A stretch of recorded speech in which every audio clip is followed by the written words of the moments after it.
All right, let's go ahead and get started. Welcome everybody to the November reading series presented by the Sundress Academy for the Arts. I'm Stacy Estep. I'm the Literary Arts Director for SAFTA.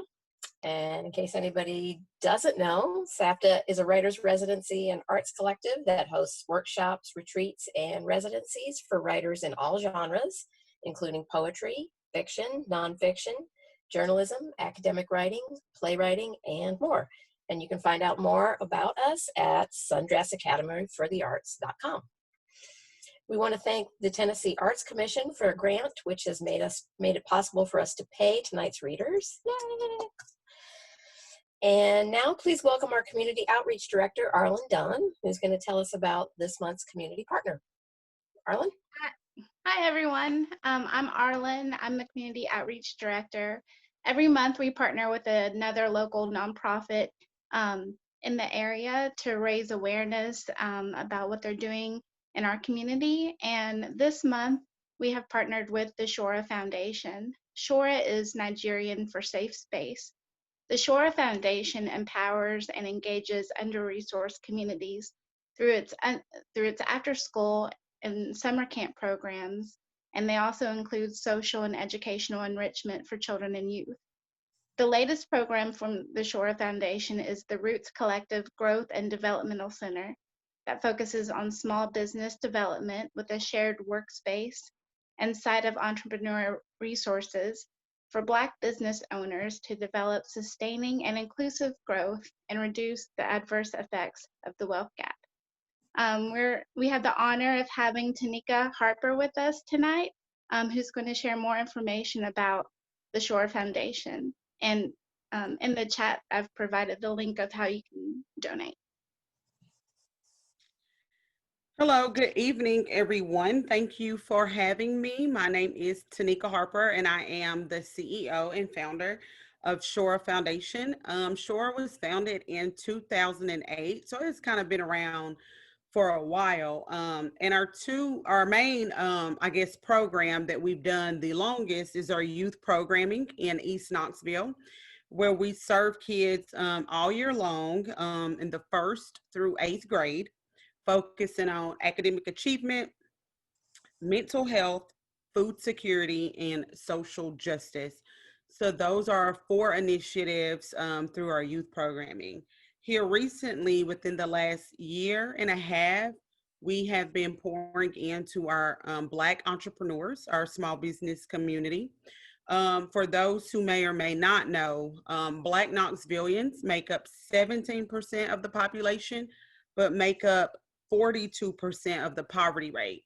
So that is a very unsettling statistic. And so with that, we want to do our part and making sure that we are chipping away at that wealth gap. And so for us, we're doing that by pouring in to marginalized communities through small business economic development. We just recently launched our capital campaign for $1.5 million that will allow us to buy or build the Roots Collective Growth and Development Center that will house a co-working space, training rooms for entrepreneurs, a child care center for our entrepreneurs who have children, and we will also provide resources, financial, social, and academic, to help our small business community thrive and survive and last beyond the 3 to 5 years that we're seeing Black and brown businesses last. And so we are wanting to really increase revenue there through this program. So we're really excited about it. And so those are kind of the things that we are doing right now and kind of where we're headed in the future. So if anybody has any questions right now, I can answer them. I don't know if that's allowed, a question and answer, but pretty much in a nutshell, that is who Shora Foundation is and kind of what we're doing right now. Thank you, Tanika. Is that the best link to share as far as people to donate to? Yeah, that is totally fine. I just wanted to make sure you had the right one. I know that we have several ways people can donate, whether it's actually through the website, through the link that's posted, and that's totally fine. If you'd rather give through PayPal, that's fine too. You can email me. Arlene has my contact information. If you want to mail in a check, you can do that. So, but yes, if you want to just go to the website, that is probably the easiest way for both of us. Thank you. We appreciate you being here with us. Thank you. Thank you, Tanika and Arlen. All right, so let's introduce our first reader of the evening. Sarah Garagosian is the author of the poetry collection Queer Fish, a winner of the American Poetry Journal Book Prize from Dream Horse Press in 2017, and The Death Spiral from Black Lawrence Press 2020. The craft anthology Marbles on the Floor, How to Assemble a Book of Poems, which is co-edited by Sarah and Virginia Konchan, is forthcoming from the University of Akron Press. A two-time winner of the Best of the Net, Sarah's writing has appeared in such journals as Orion, Ecotone, Tin House, and Prairie Schooner, among others. She teaches at the University of Albany-SUNY. Please welcome Sarah. Thank you so much, Stacy, and thank you so much to Sundress. I'm so excited to be here tonight participating in this reading, and thank you to my co-readers as well. So I'll be reading from The Death Spiral, which was written during the years that Trump was campaigning, a time when I was very concerned about living and loving in a very xenophobic and racist society, one in which both my partner and I, my partner is an immigrant, felt endangered. And so the title poem is a conceit for the manuscript. The Death Spiral is actually a metaphor for kind of a precarious death dance performed between raptors. What they'll do is they'll grasp talons midair, and to prove their fitness to their mate, they'll actually fall through the sky through a kind of cartwheel display, and they'll either unlatch their talons and take off together, or sometimes they don't. Sometimes they actually land in a fatal collision with the earth. So I'll start by reading the title poem, The Death Spiral.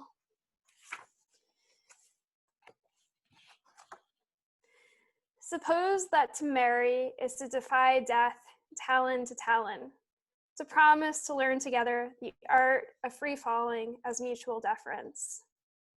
Suppose the law decrees your desire unruly, your body's sylphs or outlaws, but call it sacrifice or symbiosis, you will be one.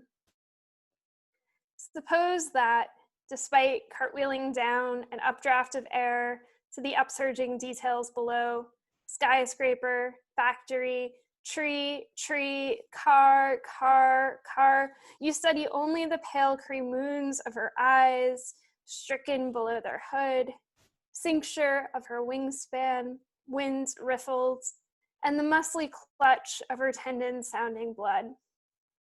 Suppose that just before pavement hits your skulls, there is the ripening of a moment, a toehold in grace, when you both untangle, roll out of your death dance, and fall upwards in thrall of sky, backdrop of brambles, scrim of treetops. Suppose catastrophe's averted for the moment, but always you'll be on the cusp of it. She, the thermals, and the warming skies are all you can be sure of. You'll preen on the moon if you must.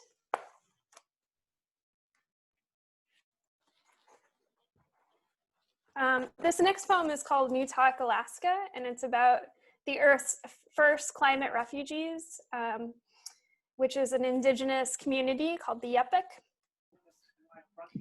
I would not bring it into my house with my 3 Shih Tzus. And this is a poem. It's a persona poem, so it's taking on the persona of the Yupik. There is not much time left, the elders tell us. The river slurps at the edges of our village, and we bury our hungers in work. We raise homes on stilts to ballast ourselves atop the ancient permafrost, but it melts faster than we can build. Sinking, we sing our children to sleep in careening bedrooms, string up and dry strips of pike while the land pitches below our feet, mush our dog teams across a crackling Jacob's ladder of ice. The borders of our world are shrinking. Our kids go jigging for burbot and herring from their front doors. We've seen them towing the drop-off point like seal pups, testing their power, and playing caribou eye in corners where tundra's thinnest teeth ground down to gums and sourdough sprouts from slush. There's not much time left, and outsiders tell us to start over in Anchorage, city of disappearances, before we are swallowed up by sea. We prepare to move to higher ground. We apply for funds, pray the government will help. Exile is expensive, and the elders are slipping away. They say their dreams are invaded by ice music, sounds of cracking and whomping so loud, they wake with chipped teeth and the taste of sea brine in their mouths. This next poem is about the science of de-extinction.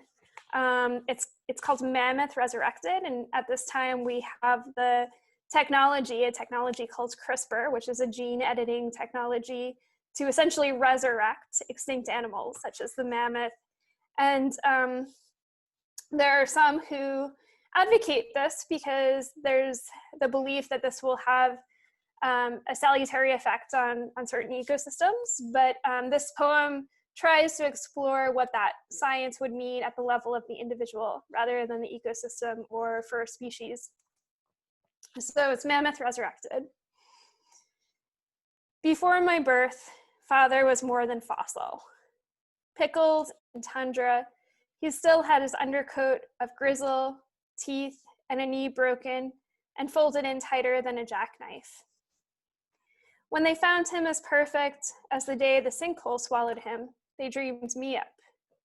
Am I extinct?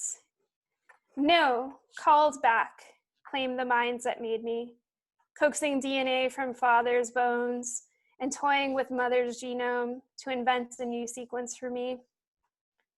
Poached from another eon and implanted in her womb, swaying in time with her elephant strides, I grew from mother's coups and breakneck science. My tusk nubs scuffed her insides, outscaling her womb too soon and stretching her belly cruelly. And when I arrived late, I knew that mother, who scraped her trunk against my hump and raked her tongue through my wool, was mapping my flesh like ancestral lands. She tested the length of me, making touch memory. Entrusted with my soft spots and whimpers, baby dents and outdated ridges, she, with elephant tact, had no choice but to love me, more grand aunt than offspring, capture, and taboo. I kept below the soft flaps of her breasts, and in the first hungers of infancy, I drank in the millennial air, choked on the seepage of benzene, mercury, and the musk of men before my mouth found her teat. I'll read one more poem. This one is called Prognosis Releasable. I volunteer at actually a wildlife sanctuary, and I work with about 24 raptors, birds of prey. And so the most exciting part of that job is seeing the birds released, getting to work with them and to see their resilience and their ability to heal and to be released back into the wild. So this is Prognosis Releasable. What is belief to a bird but the compass of the stars and skies? If the forests wilt, as they will, and the stars and skies are left, the raptors will last longest. I believe this, just as I believe the owl in its aviary will recover someday beneath an indifferent moon. We are not so different, both blinded in one eye, our pinions tied. We are ghosts to the day, prisoners perching in our cells by night. We know in our bones the calculus of the wait, the rubato of the hunt, but our recovery is slow. Still, I know someday you will go stooping again, and a creature will freeze in your eye shine. It will taste the razors of your talons, and from its fretting and final sputter, you'll hollow out its heart, squeeze it in the parentheses of your beak. Your reflexes will be a revelation to us. Kill with ease and be released. This is the test of your freedom. And there will be other tests. Someday, your breeding range might be hijacked, slashed away, or burned away. Someone might lease it to Liberty Trust, break grounds below the slippery elm, mistake your birthright for just a nook, phony up a house or office and call it a day. But agile bird, as long as you sleep here, as long as you breathe, your every wet inhalation is a defiance, and every bone you crush in your beak is a victory. Don't break. Here, in this holding place, I will feel out cold meat from the funk of a bucket. I will feed it to you by hands, whispering to you as softly as a rabbit's dewlap of your powers. Ghost, swift strike, eyes cut from onyx and blade, your hunger for a clean kill. Thank you so much for listening.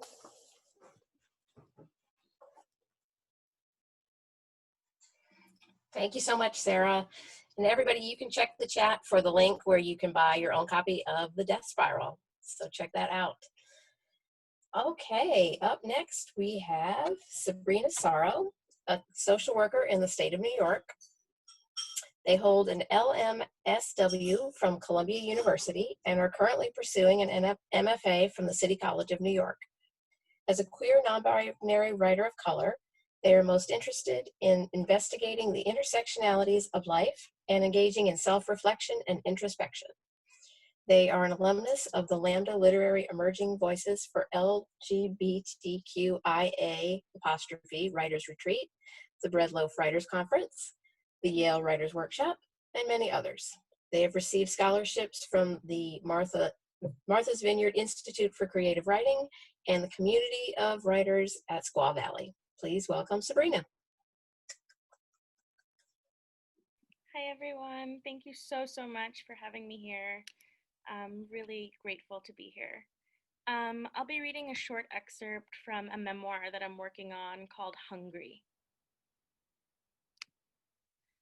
You getting bad again always punctures me in the brain, leaves holes in its matter and makes all the good thoughts I think about you leak out and puddle. Turns all the organs of my body into slop that make me feel like I'm the heaviest thing in the world. The last time I caught you going back there, your face swollen with anger and streaks of red, it was evening and Mom was set to pick me up later than usual. Dinner had just ended and the scent of mustard seed and canola oil still wafted through the living room. The sickly drone of forced fullness traveled through me. I sat in the living room, my butt warm from the fuzzy red carpet, and waited for my stomach to settle. Sprawled out with my belly ballooning forward, praying the nausea away, I closed my eyes and drifted until I heard the pop of a voice, until I heard you. Stop moving, your accent flared, boomboxing through the bathroom door. An eerie silence filled my body as I jolted myself back awake, sat straight, and tried to extend my neck to peek through the small expanse of space left by the door, slightly ajar. The wailing, like the war beginning, intensified throughout your shuffles.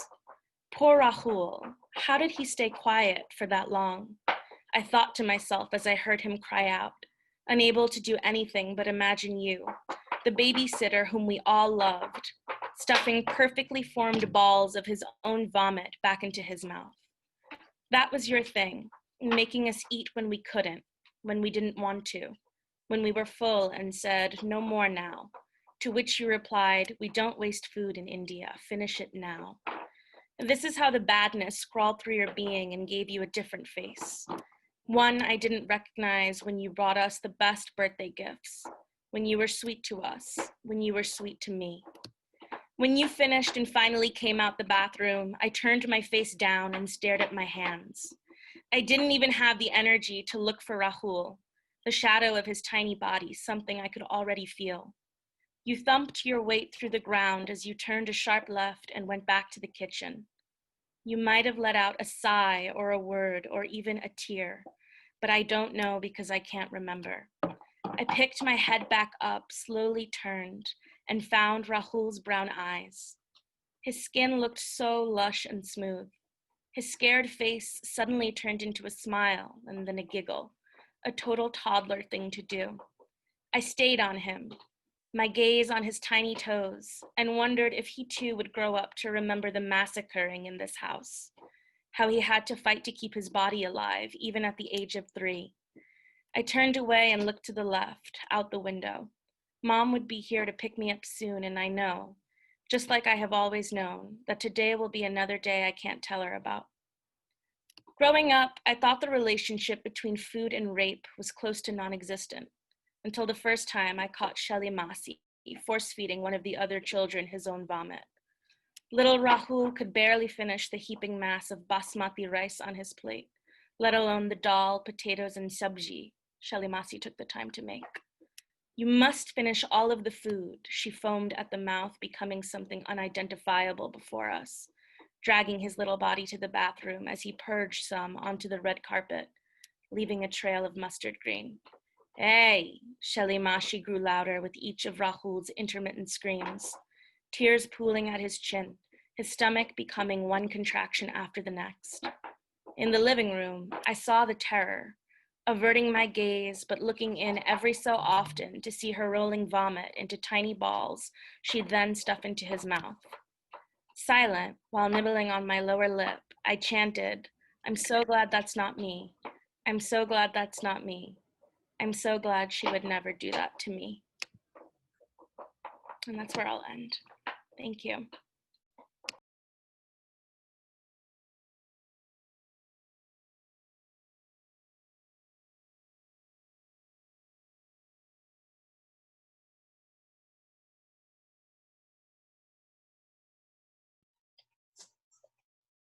Thank you, Sabrina. Thank you.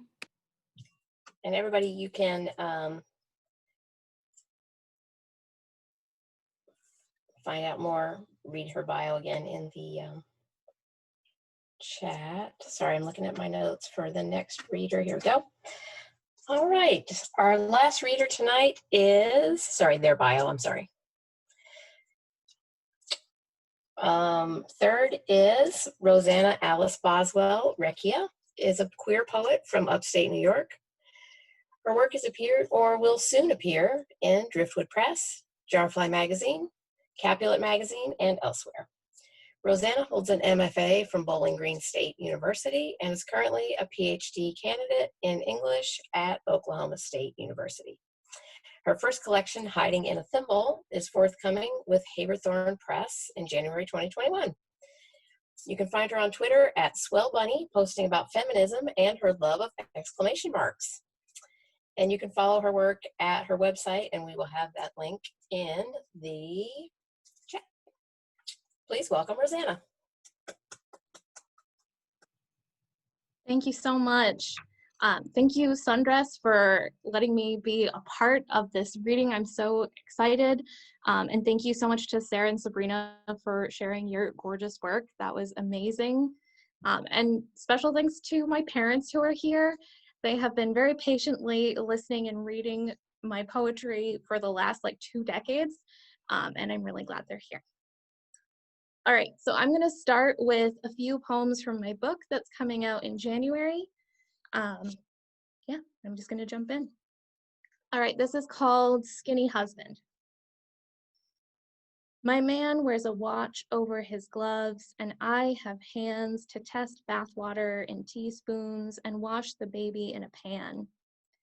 At night, the ice cubes and mice both chatter into refrigerated walls. I'd cover my ears, but what if the baby cries? I make an excellent wife with my recipes from Aesop. Have you ever tried fox over a bed of collard greens?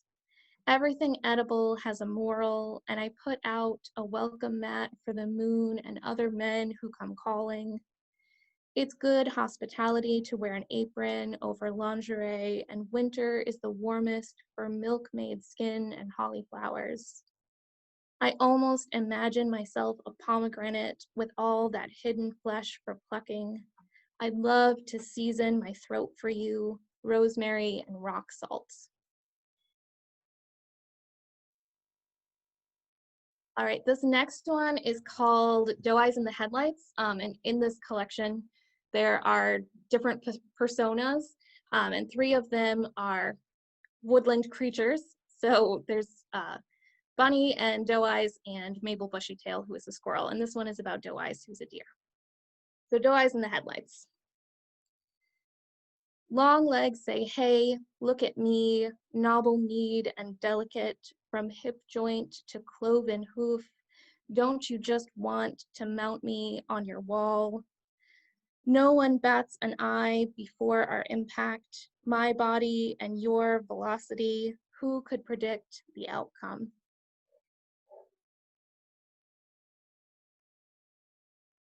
Right, this next one's called Snip Slide. In the summer, my brothers and I go to the pool and I am the only girl. My swimsuit is green and one piece. I wanted the pink strawberry 2-piece, but mom said no, said why show off what you don't have? And besides, it will fall off if you go on the slide. And I said, what 14-year-old goes on a slide? We have a fight right there in the Walmart dressing room and everyone hears. And we buy the green one and I am a watermelon, blocky and green, and I will never slide down another slide as long as I live, and I will never ever eat another fucking watermelon. At the pool, there is a lifeguard named Zach, and at the pool, no one else is a watermelon, and all the girls have lemon print bikinis and tanned middles. When I can, I slip away from my family and into the restroom, and in the stall, I work the swimsuit down my thighs and over my feet, and with the scissors I wrapped in my beach towel, I cut the middle out, and it is ragged and rolls down, but I don't care. In the mirror, I admire the space between pale green polyester and think of kiwis or limes.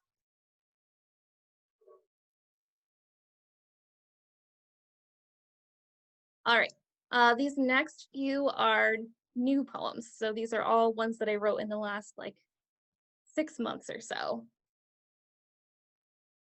All right, this first one is called Dominant Traits.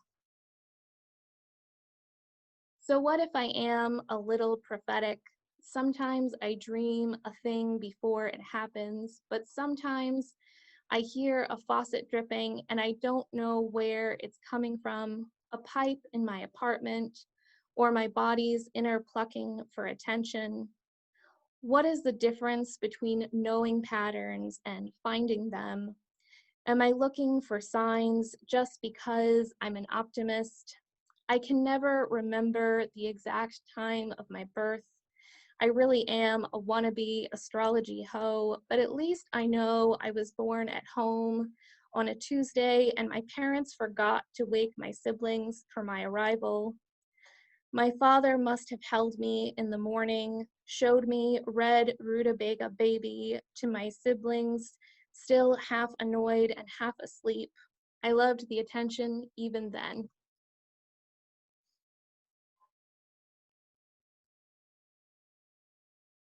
Right, this next one is called Personal Essay with Dream Journal. I'm gonna try really hard to remember to breathe while I'm reading because I usually forget. All right. There is a rat in the fridge and he is alive, jumps out of the vegetable drawer at my feet. The refrigerator is empty except for him, and I am afraid, but don't scream. My sister knows about signs and dreams, so I call her and she tells me the rat symbolizes someone untrustworthy in my life. Watch out for snakes, she says. I tell her I'm not worried because I'm always telling people what I think ought to be true. Perhaps I am my own snake. I have an appointment with a new doctor to treat a recurring stomach pain. She tells me to be grateful it isn't worse. Some people need surgery, she says.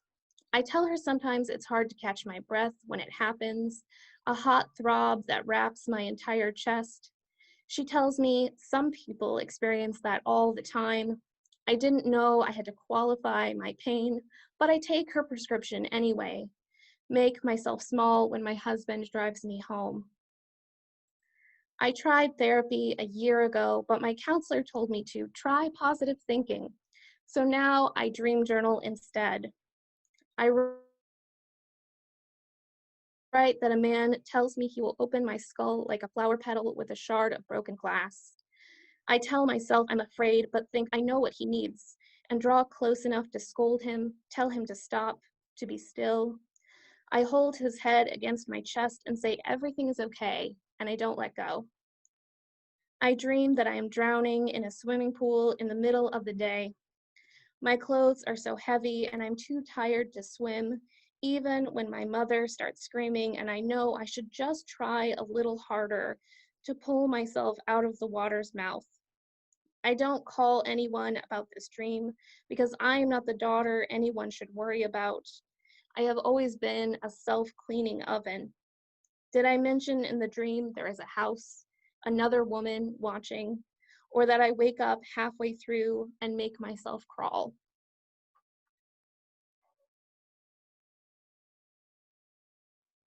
Okay, I just have 3 left for you guys. This is called The Shape of a Nervous Stomach.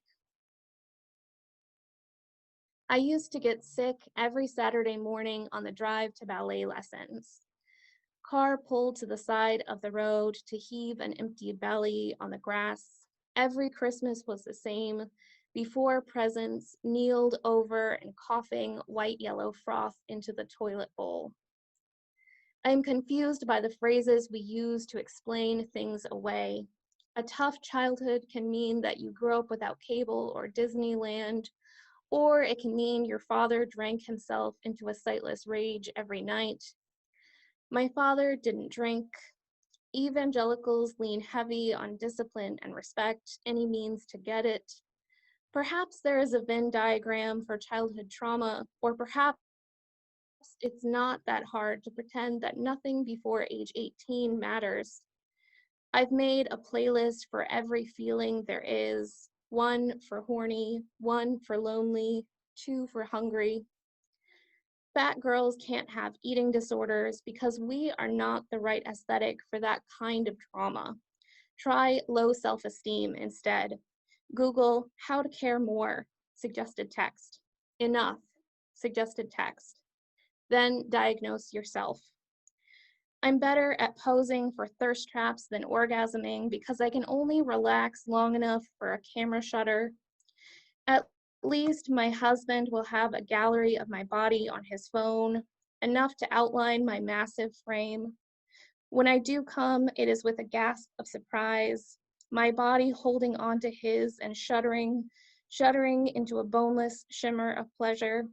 This is what I try to remember when a man sees me in a Walmart parking lot and makes an animal noise at my body, not like a pig or a cow, but a snarl. All my flesh quivers to camouflage my horror or longing, but you can see it, right? The way my silhouette could absorb a tooth's friction, then spit it back out. All right. Every time I read poems, I think of my sister, who told me once that every time she goes to a poetry reading, she's always really worried about the poets afterwards and is like, are they okay? And I told her it's fine, that we're just like in our feelings. But this is a happy poem, just for her, because I'm thinking about it. And this is one that I wrote for my husband. When my husband thinks I can't hear him, he sings to our hamster. Croons, "Hammy baby, we love you." And it's not because he is hiding his softness from me, his tenderness for our patter-hearted pet with her mess and shavings, but because he knows there's something sacred about love, the telling of it. We got married in the August swelter of Oklahoma. hands cold as fish, my face a round flush, a softer moon. The grainy video recording shows our mouths moving, but couldn't catch the words leaving them. That's okay, my husband tells me later. We heard each other. Now in my apartment, I think I can hear everything. The click of the refrigerator, the thirsty swallow of the shower drain, the twitch of a furred mammal, learning which sounds mean a warm hand will feed her. Okay, and this is my last one. Thank you all so much for listening. If I have a daughter, I will call her Shipwreck, to remind her that she is a remains, not the action, but the ghost yard, the coming upon after. I need her to know that she did not cause the trouble waiting for her when she slides into my arms out of my control. My mother always reminds me to keep forgiving everyone who has hurt me, even if they are hurting me still. She was raised by a mother always apologizing. We are a strand of pearls knotted by, it's okay, I don't mind, but that stops with mine. My daughter, imagined, peeling into the world like warped wood, crying into the arms of my body of water, insisting on the brokenness around her. If I have a daughter, I will call her Rabbit Hair, or Thistledown, or Flotsam. Whatever gets caught in the teeth and curls in the throat, she will be what refuses to be swallowed. The whole of my moon, stubborn and shivering. I have nothing to make her from, but conjure her from whatever I can spare. Some string, a thimble or anchor, the way my mother says wait. Thank you all so much for listening.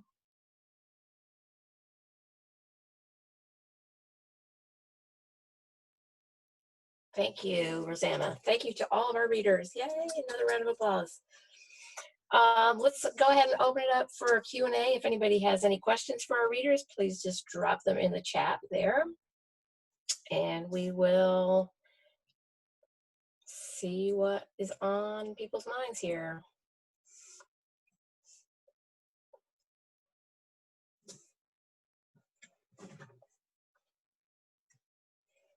Readers, do you have any questions for each other? Sometimes those are the best questions. I have a question. It seems like one thing that we all share in common as poets is that we're all strongly invested in the visceral imagination in one way or another. Do you want to speak a little bit about the role of the body in your poems? And what it means now at this particular moment? Yeah. Sabrina, do you want to hop in first? Yeah, well, I guess I can answer it a little bit differently since mine was not a poem. Yeah, I mean, I'm definitely exploring everything about the body in this memoir. Something that I think about often when I am just thinking about the body, and the great question that you asked is sort of, I've been trying to sort of explore rape outside of any sexual or sexual adjacent context, and I've been really trying to think about assault, or like the definitions of rape and what constitute a rape culturally and racially, and how that affects the body. And so yeah, that's kind of the first thing that I'm thinking about when I hear your question. Yeah, I think for me, I have always been so like aware of my body and like its different markers. So like being a fat female-bodied person calls attention to itself in ways that are sometimes negative, sometimes not, right? But it's very much something that you can't like conceal. It's something that sort of you're always being outed as when people see you. And so I think that is something I'm really interested in exploring in my own writing. So I think that's a lot of it. And I think right now in this moment in history, right, all bodies have sort of been politicized, right? Always they have been, but I think especially lately, we're maybe all more aggressively aware of that than we have been in the past. So that's something I've been thinking a lot about too. I'm interested in what you think too, Sarah. I know you asked the question, so that's kind of cheating to like ask it back at you, but I am curious. No, I think those are great responses. And you're absolutely right. Like the body is politicized, especially the woman's body or the queer body is politicized in ways that perhaps are unprecedented. Like, especially I'm thinking about living in this like post-truth world in which speaking from the body seems so revolutionary and radical, and yet it shouldn't, right? But like, there's something, I don't know, I feel like with my last collection, I was just thinking about, you know, what it means to really pay attention to like the sensory data around us and to speak on behalf of the marginalized and kind of like the risks inherent in that, but also kind of like the need for that at this time, bodies that are marginalized in one way or another.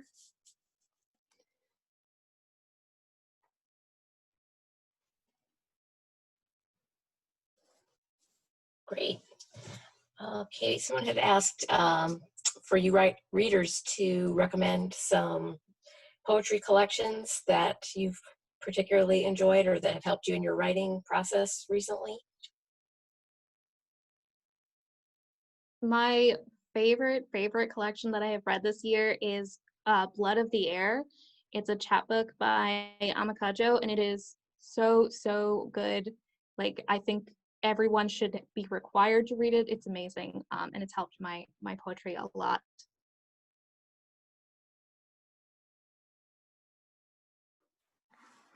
I don't know that one, but thank you for recommending that. Sabrina, I noticed in chat that you mentioned Don't Call Us Dead. That's one of my all-time favorite books. It's remarkable. Like, I've taught Black Movie this semester, but I'm thinking I'm going to teach from Don't Call Us Dead. And I think one of the things that blows me away about that manuscript is just the way that Danez Smith is redefining the elegy, right? Like, you don't arrive at any kind of feeling of consolation by the time that you finish the poem. There's just the sense of urgency and immediacy, and yeah, like the body is so central in that chapbook, right? Like there's something really incredible about the way that Danez Smith is able to speak from a position of vulnerability and yet have this this sense of like reclaiming fairy tales and you know, like mainstream media in a way that is very like very based in, you know, a project of reclamation from, again, marginalized people of color. Yeah, there's so much happening in that book. Yeah, that's one of my favorites. Yeah, I second everything you're saying. I got to work with them at the LAMBDA Literary Emerging Fellows Retreat last year, actually. They were incredible. I wasn't in their direct poetry cohort, but they were reading and giving workshops and amazing. Yeah. And I also really recommend their poetry collection, Homie, as well. Yeah, Grey Wolf Press. I think there's also another one coming out from Grey Wolf Press. I'm forgetting that one's name, but all I've been able to consume is Homie and Don't Call Us Dead. But yeah. Yeah, I love Homie. I'm glad you mentioned that one as well. But like also just, I love their humor and the way that they're able to wave humor into really kind of political poems, poems that are also exploring like even the elegy or mourning or grief, you know, like there's something really powerful about their range as poets. Yeah, as a poet. So yeah, that's great.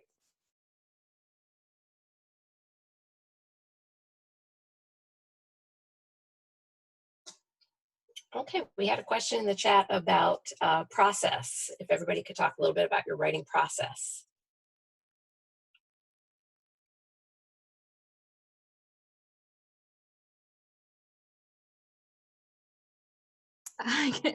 Sarah, do you want to Do you go?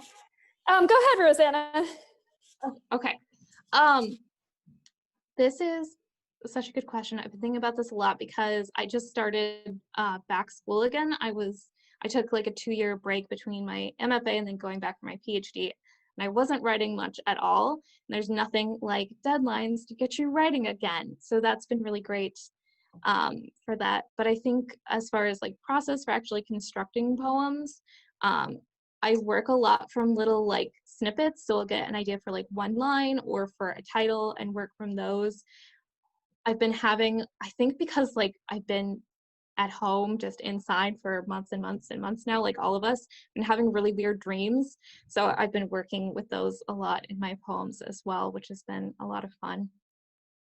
And now I'll let Sarah go because I rudely interrupted her. Not at all. I mean, I feel like those process questions are sometimes hard to answer because it's so based on the poem, for me at least, right? But yeah, what you were saying about dream poems, I that really resonates with me. I just wrote a sequence of poems, a bizarre dream that I had in which the letter L was missing from the alphabet, and I was trying to communicate with my loved ones without that letter at my disposal. So yeah, dream sequences, and I do blame that on the pandemic, or maybe I should be thanking the pandemic because it's producing poems in some ways. But yeah, I would say that for me, it's often, you know, poems often begin with snippets of conversation that I hear, with ideas or notations written down, with research, with you know, what I experience. You know, I think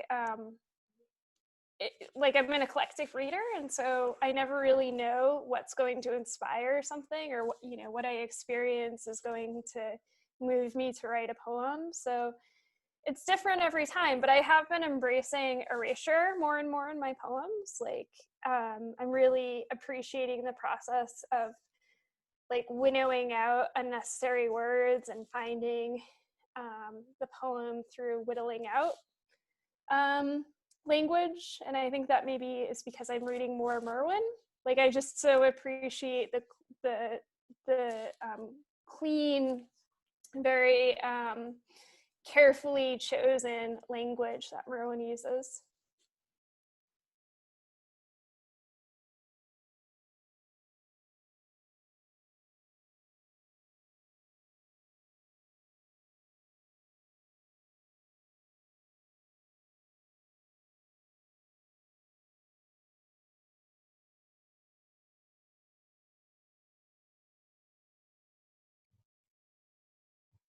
All right, anybody else have any other questions or anything they want to add before we wrap up here? I want to remind you to donate to the Shora Foundation, our community partner, and their link is in the chat, so just go ahead and click that to donate. And I want to tell you about the last events we have coming up for the end of the year. On December 9th, we'll be back here on Zoom from 6 to 6:30. No, pardon me, 6 to 7:30 for the Sundress workshop series. And this is going to be a really cool one. This one is called The Poetry of Technology, and it's going to be led by our Sundress staff member, Joanna Brooker. And in modern times, technology has woven itself so deeply into our lived experiences that more often than not, we cannot distinguish truth and authenticity from lies and simulation. Especially in the socially distanced world we currently inhabit, experiences often considered better in person are simulated via Zoom and other channels. In the workshop, we will take the subtext of technology's dehumanization, as well as the oversaturation of modern media, and rip it apart as human beings. And we will engage with these instruments and systems as representations of ourselves in relation to what it means to exist online for better or worse. So check out our Facebook page. You can find out more about that. And we also look forward to seeing you on December 30th from 7 to 8 p.m. These are all Eastern time, by the way, these times, for our final reading series of 2020. And our featured readers will be Faye Hernandez, Michael Credico, and Emma Wilson. So follow us on all our socials for more information, and we will see you back here on Zoom. Happy Thanksgiving. Take care. Thanks for being here, everybody. Bye-bye. Thank you. Yeah, thank you all so much. Thank you.